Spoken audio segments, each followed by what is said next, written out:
Parasite of Bong Joon-ho.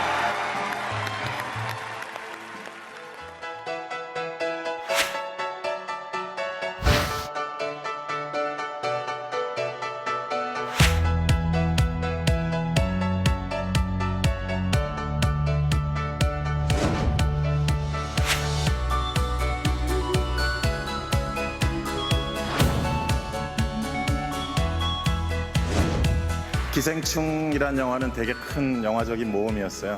독특하고 새로운 영화를 만들고 싶었습니다.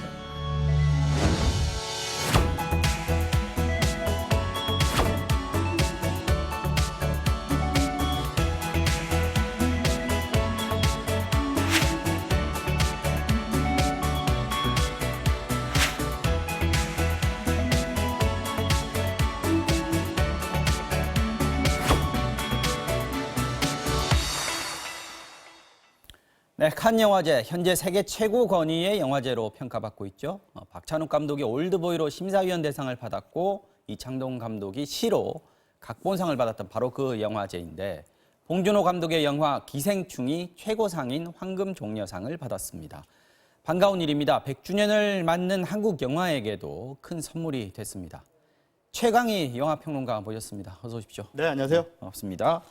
자, 칸에서 첫 상영을 했을 때 분위기가 워낙 좀 좋았어요. 사실 뭐 네. 기립박수도 굉장히 오랫동안 지속됐다고 하고 네. 그래서 아마 상을 받을 거다 이렇게 기대는 했는데 황금종려상을 받아버렸어요. 네, 뭐 현지에서 들려오는 바에 따르면 뭐 2등상 정도는 노려볼 만하지 않겠느냐 이런 얘기가 나왔어요. 네. 그래서 황금종려상까지는 저는 예상을 못했고 일단 뭐 봉준호 감독이 출국하면서 이번에는 상 받기 힘들 것 같다라고 출국할 뭐, 때는요? 예, 겸손 아닌 겸손을 해서 저도 마찬가지로 이번에 배우는 뭐 받을 수 있을 것 같다 이렇게 얘기를 하기도 뭐 했어요. 게다가 워낙 그 쟁쟁한 감독들의 작품이 많이 나와서 그렇죠, 네. 뭐 켄 로치라든가 뭐 쿠엔틴 타란티노, 뭐 다르덴 형제 감독 그런 작품들이 있었기 때문에 그 과연 그들과 경쟁을 해서 상을 받을 수 있을까? 받는다 할지라도 뭐 감독상 정도는 받지 않겠나 이렇게 생각했는데 황금종려상을 받아버려서 네. 깜짝 놀랐습니다. 지금 뭐 제가 아까 그 오프닝 때 말씀드렸습니다만은 네. 그 세계 최고 권위의 칸 영화제다 이렇게 말씀드렸거든요. 네. 지금 3대 영화제라 그러면 뭐 베니스 영화제, 베를린, 칸 이렇게 예. 있고요. 가장 오래된 영화제는 베니스 영화제죠. 근데 칸 영화제가 그러나 최고 권위를 자랑하죠. 왜 그렇게 얘기를 하는 걸까요? 일단 영화제에서 수상한 작품들의 면면이 결국은 권위를 만들어내는 건데요. 그렇죠. 예, 거기에서 이제 수상을 하게 된 영화들이 작품성, 근데 이것이 또 세계 영화계에 미치는 파급 효과 뭐 이런 것들을 모두 종합적으로 따진다면 지금 3대 영화제 중에는 가장 권위가 있는 게 칸 영화제인 건 맞습니다. 네. 자, 한국 영화가 이런 칸 영화제에서 황금종려상 최고상을 받았다. 이게 어떤 의미, 어느 정도의 의미를 우리가 부여를 하는 게 맞다고 보시는지요? 그동안 사실 뭐 계속해서 우리가 칸 영화제 수상을 위해서 노크를 해왔잖아요. 네. 또 임권택 감독의 취하선이라는 작품이 이제 최초로 감독상을 그렇죠. 받았고 네. 이후로 뭐 올드보이 또 시 뭐 이런 작품들이 칸에서 수상을 해왔는데 밀양에서 전도연 씨가 여우주연상 받았고요. 그렇죠. 네. 그런데 최고상은 한 번도 못 받았어요. 아. 근데 이제 최고상을 드디어 한국 영화가 받을 수 있는 상황까지 왔다라고 하는 지금 것은 뭐 보시는 화면이요. 네.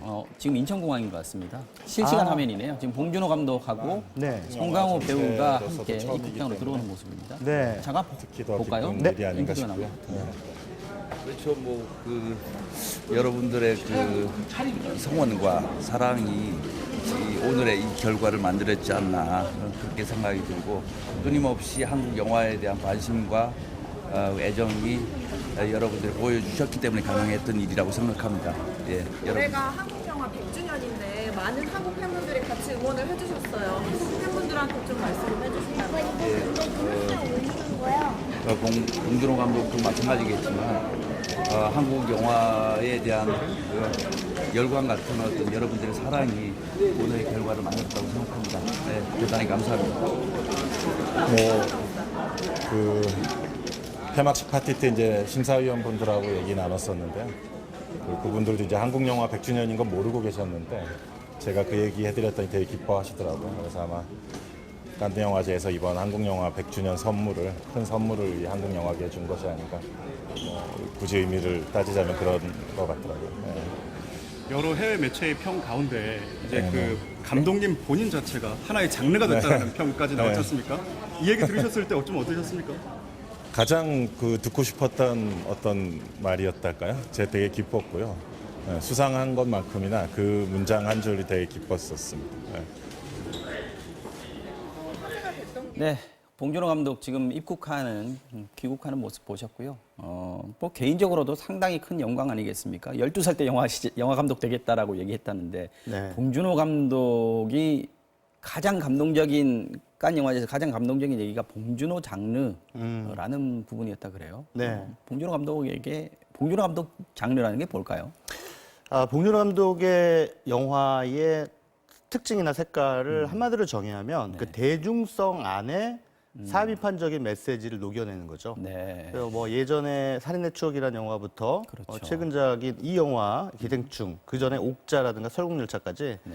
그 봉준호 감독이 바라보는 이 세상의 어떤 부조리함, 특히나 그 자본주의 사회가 야기하는 어떤 비인간성 네. 이런 것들을 이제 주제 의식으로 녹여내는데 영화를 하나하나씩 꼽아보면 다 그런 게 있어요. 그런 거 있습니다. 그래서 그런데 그거를 좀 작가주의적인 색깔, 그러니까 우리가 흔히 작가주의라고 하면 좀 지루하고 어렵고 뭐 이렇게 느끼는 어떤 고정관념이 있는데 이 봉준호 감독이 이걸 대중적 화법으로 풀어서 그렇죠. 관객들이 좀 쉽게 이해할 수 있도록 한다는 게 이제 봉준호스러움 이렇게 정의를 할 수 있을 것 괴물 같아요. 같은 영화는 뭐 사회 비판적인 메시지 분명히 들어 있습니다만 천만 영화가 됐어요. 그죠? 예, 그렇습니다. 그래서 결국은 이제 그 영화적 재미도 놓치지 않고 그리고 자신이 하고자 하는 주제 의식, 그게 뭐 가장 큰 메시지, 장점인 것 네, 이런 같더라고요. 것들을 아주 잘 녹여내는 그런 차원에서 아마 이번에 그 칸영화제 심사위원들도 이 영화에 대한 높이 평가를 하지 않았나 이런 생각이 듭니다.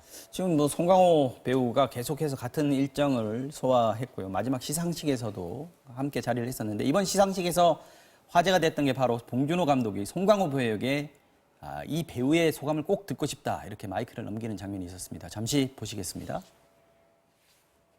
무엇보다도 기생충은 위대한 배우들이 없었다면 단 한 장면도 찍을 수 없는 영화였습니다. 저의 동반자인 우리 송강호님의 멘트를 꼭 저는 이 자리에서 듣고 싶습니다. 인내심과 그리고 슬기로움과 그리고 열정을 가르쳐 주신 존경하는 대한민국의 모든 배우분들께 이 영광을 바치겠습니다. 감사합니다. 자, 저 장면에서 확인할 수가 있었습니다. 봉 감독이 뭐 틈날 때마다 송강호 배우에 대한 신뢰감 이런 것들을 드러냈고 여기서는 아까 동반자라는 네. 표현까지 했었는데 봉준호에게 송강호란 어떤 사람이었을까요? 봉준호 감독에게 송강호는 지금의 봉준호를 있게 한 배우라고 할 수 있겠죠. 왜냐하면 이제 물론 이전에 플란다스계라는 작품도 좋은 평가를 받긴 했습니다만 봉준호 감독의 첫 상업 영화였죠. 그렇죠. 봉준호 감독이 엄청나게 그 스포트라이트를 받기 시작했던 작품이 살인의 추억이라는 영화죠. 그렇죠. 근데 그 영화에서 이제 송강호 씨가 처음으로 봉준호 감독과 호흡을 맞췄고요. 네. 물론 이전에도 뭐 서로 알고 있는 그런 인연은 있었다고 합니다만 어쨌든 영화를 통해서 호흡을 맞춘 건 살인의 추억이라는 작품이었고 그 영화가 뭐 평가와 흥행 양면에서 맞습니다. 아주 좋은 성과를 냈고 그 이후에 뭐 잘 아시다시피 뭐 설국열차 또 괴물 천만 영화 네, 네. 그 설국열차 또 이 작품까지 네 번째 영화를 같이 대성주까지 하는 네 번째 한 감독과 한 배우가 이렇게 만난다는 거는 대단히 그 각별한 인연이라고 할 수 있고 그만큼 서로에 대한 그 신뢰 관계가 아주 굳건하게 형성이 돼 있다 이렇게 볼 수가 있습니다. 페르소나 이런 표현 하지 않습니까? 네. 배우와 감독의 관계. 네. 그래서 근데 페르소나라는 것은 사실 감독의 분신이라는 뜻이거든요. 그렇죠. 근데 감독이 뭔가 이렇게 자기가 하고자 하는 얘기를 이제 어떤 인물을 통해서 보여준다라고 할 수가 있겠는데 네. 그 송강호 씨가 이 봉준호 감독 영화에서 맡은 그 역할들을 어떻게 보면 그 봉준호 감독이 영화를 통해서 실어 나르고자 하는 그 주제의식이라든가 핵심적인 문제의식 이런 것들을 잘 표현하는 특히 그의 명령기를 통해서 표현을 하고 있기 때문에 페르소나라는 표현도 나오고 있는 것 같습니다. 이번에 봉준호 감독 인터뷰를 보니까 이번 기생충 각본을 쓸 때도 상당히 외로운 작업이었는데 네. 송강호라는 배우를 상정해 놓고 네. 글을 썼더니 상당히 자기에게 위로가 되더라 이런 얘기도 했었어요. 그렇죠. 그만큼 예. 송강호라는 배우가 봉준호 감독에게 주는 어떤 영향력 또 송강호 배우도 사실 봉준호 감독 덕분에 네. 그 그 연기력을 입증받고 하는 부분들도 좀 있지 않았겠습니까? 그렇습니다. 그러니까 상호 보완적인 관계고 또 어떻게 보면은 뭐 송강호 배우가 그 깐 현지에서 한 인터뷰에서 아 이런 감독하고 내가 계속 작업을 할 수 있다는 건 이건 복이다. 하늘에서 내린 복 같다 이런 얘기를 이제 한 적이 있는데 네. 지금은 이제 서로에게 복이죠. 그리고 뭐 이를테면 송강호 정도의 배우를 이런 작품에 캐스팅할 수 있는 거 이건 봉준호 감독이기 때문에 가능한 거고. 예. 알겠습니다. 자, 이번에 칸 영화제에서 황금종려상을 받은 기생충. 왜 심사위원들은 기생충에 황금종려상을 수여했을까요? 상황을 한번 심사평까지 한번 들어보도록 하겠습니다. 현재 반응이요. Nice piece of work with thriller, humor, social and political message. It's such a unique experience and genres and mixing and speaking in a funny, humorous, tender way with no 네, 사실 저도 그렇고 최강평론가도 칸에 안 가서 영화를 보지는 못했습니다. 근데 네. 내용이 어느 정도 드러났어요. 그리고 현재의 반응들에서도 어떤 내용이나 영화의 어떤 메시지 이런 것들을 좀 짐작하게 할 수 있는 그런 내용이었죠. 네. 어떤 게 들어있을까요? 사실 이 기생충이라는 영화는 뭐 저도 영화를 못 본 상태라서 섣불리 말씀드릴 수는 없습니다만은 그 줄거리만 보면 네. 그 송강호 씨가 속해 있는 가족 또 다른 어떤 부유한 가족 이 두 가족의 이야기거든요. 근데 네. 송강호 씨가 말하자면 전업 백수 아무것도 하지 않는 뭐 그 식구들이 전부 다 그렇대요. 근데 이제 어느 날 그 장남이 어떤 친구의 소개를 받아서 그 부유한 집에 이성균 씨가 있는 부유한 집에 자녀를 가르치는 고액과에 네. 를 맡게 되는데 학력을 속이고 이제 그 집에 들어가게 되면서 이제 벌어지는 이야기입니다. 전반적으로 이 영화의 그 화두는 네. 우리 사회의 양극화 문제거든요. 그 양극화로 인해서 벌어질 수 있는 살풍경을 블랙 코미디적인 호흡으로 풀어내고 있다라고 이제 본 사람들이 이해하면 그렇게 네. 이제 평가가 되어지고 있는데요. 그런 그 양극화 문제가 비단은 그 한국 사회에만 해당되는 게 아니라 지금 사실 그 신자유주의의 그 후반기에 들어서면서 전 세계적으로 그 공통적으로 지금 해당되는 이슈이고 문제이기 때문에 이것이 그 공감대를 형성하지 않았나 이런 생각이 듭니다. 지금 최근에 특히 칸 같은 경우에는 특히나 그런 문제의식을 가진 영화들을 높게 평가하는 경향을 많이 보입니다. 작년에 황금종려상 받은 어느 가족이라는 영화도 어떤 가족이라고 하는 틀 안에서 그 약자를 보호하지 못하는 사회 시스템에 대한 문제를 제기를 하고 있거든요. 그리고 그 2017년 칸 영화제 황금종려상 받았던 켄 로치 감독의 나 다니엘 블레이크라는 영화도 마찬가지로 한 약자가 그러니까 그러니까 어떤 사회적 약자죠. 사회적 약자가 노인이 뭐 잘 뭔가 어떤 그 연금을 받아내기 위해서 엄청나게 노력을 하는데 그게 잘 이루어지지 않는 그런 스토리를 통해서 이 사회보장제도의 허점, 약자를 보호하지 못하는 사회보장제도의 허점을 아주 날카롭게 지적하고 있어요. 작은 이야기를 통해서 큰 어떤 사회 시스템을 비판하는 이런 것들을 칸 영화제도 좋아하고 있다. 그렇습니다. 그래서 최근에 그런 것들이 이제 글로벌 화두이기 때문에 칸 영화제의 이번에 심사위원들도 마찬가지로 그런 차원의 이야기를 풀어내는 작품에 높은 점수를 주고 있는 것 같고 그런 연장선에서 이 기생충이라는 영화가 황금종려상을 받게 된 것도 배경에는 놓여 있지 않나 이런 생각이 듭니다. 말씀을 나누다 보니까 시간이 거의 다 흘러버렸는데 네. 지금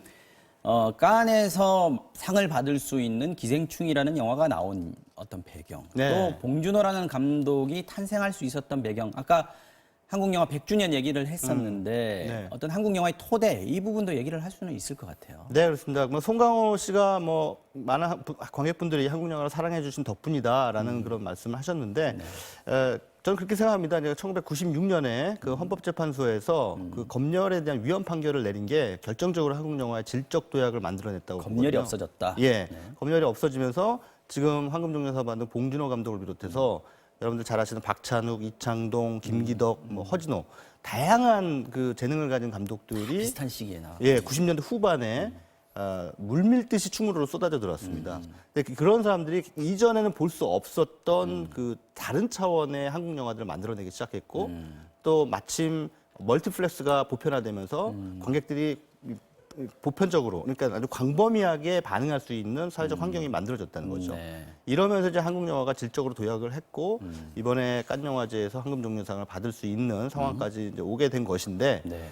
그러나 또 한편으로는 좀 부작용도 있는 게 지금 현재 극장과 문화가 너무 뭐랄까 양극화돼 있어요. 천편일률적이죠. 네. 천만 영화 아니면 대부분의 영화가 다 흥행해서 망하는 그런 맞습니다. 양극화 구조가 아주 심화돼서 많은 창작자들이 지금 불안해하고 있고 상당히 고통스러워하고 있는 상황입니다. 그래서 저는 이 영화 기생충만큼은 지금 양극화 문제를 다루고 있기 때문에 그렇죠. 영화의 네. 내용이 양극화를 네. 얘기하는 건데. 그 양극화를 부추기는 스크린 독과점만은 하지 않았으면 좋겠다라는 말씀을 꼭 드리고 싶습니다. 알겠습니다. 오늘 말씀 여기까지 듣겠습니다. 지금까지 최강희 영화 평론가였습니다. 오늘 고맙습니다. 네, 감사합니다.